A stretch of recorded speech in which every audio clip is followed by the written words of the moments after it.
Hi all எல்லாம் எப்படி இருக்கீங்க? இன்றைக்கி நம்ம சேனலில் என்னோடய ஸ்டைலில் ஒரு சூப்பரான மட்டன் கிரேவி எப்படி செய்யறதுன்றத பார்க்கலாம். அதுக்கு முதல்ல ஒரு 1/2 கேஜி அளவு மட்டன் எடுத்து நல்லா மஞ்சத்தூள் உப்பு போட்டு நல்லா வாஷ் பண்ணி வச்சுருக்கேன். அதை ஒரு குக்கரில் சேர்த்துட்டு தேவையான அளவு உப்பு, தண்ணி, கொஞ்சமாக மஞ்சத்தூள் சேர்த்துட்டு நல்லா ஒரு 5, 6 விசில் விட்டு எடுத்துக்கோங்க. இப்போது ஒரு தாளிப்புக்கு ஒரே ஒரு சின்ன சைஸ் வெங்காயம், 2 பச்சை மிளகா, ஒரு 2 பிரிஞ்சி இலை எடுத்து தனியாக வச்சுக்கோங்க. இப்போ ஒரு மசாலா ரெடி பண்ணிக்கலாம். அதுக்கு ஒரு அரை மூடி தேங்காய் சின்ன சின்னதாக கட் பண்ணி வச்சுருக்கேன். 1 டேபிள் ஸ்பூன் அளவுக்கு மிளகு, 1 டேபிள் ஸ்பூன் சோம்பு, ஒரு 1/2 டீஸ்பூன் அளவுக்கு கசகசா, 2 கிராம்பு, ஒரு சின்ன துண்டு பட்டை. இது எல்லாமே நல்லா வதக்கி அரைக்க போகிறோம்.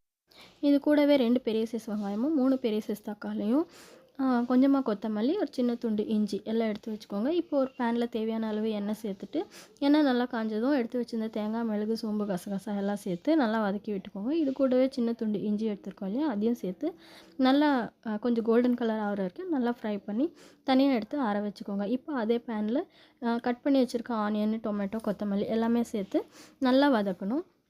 இது எல்லாமே கலர் சேஞ்ச் ஆகிற அளவுக்கு நல்லா வதக்கி விட்டு இது எல்லாமே ஆற வச்சுட்டு நல்லா பேஸ்டாட்டம் அரைச்சிக்கோங்க.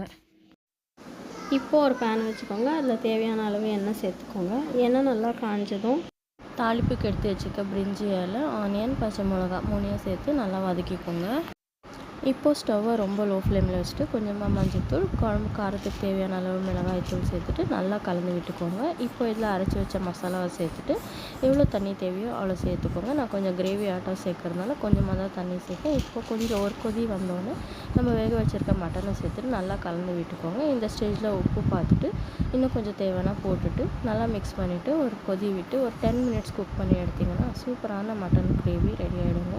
கண்டிப்பாக நீங்களும் இந்த ஸ்டைலில் வீட்டில் ட்ரை பண்ணி பார்த்து எப்படி வந்துச்சுன்றதை கமெண்ட்டில் சொல்லுங்கள். இந்த வீடியோ பிடிச்சிருந்தா எங்கள் சேனலுக்கு சப்போர்ட் பண்ணுங்கள். தேங்க்ஸ் ஃபார் வாட்சிங்.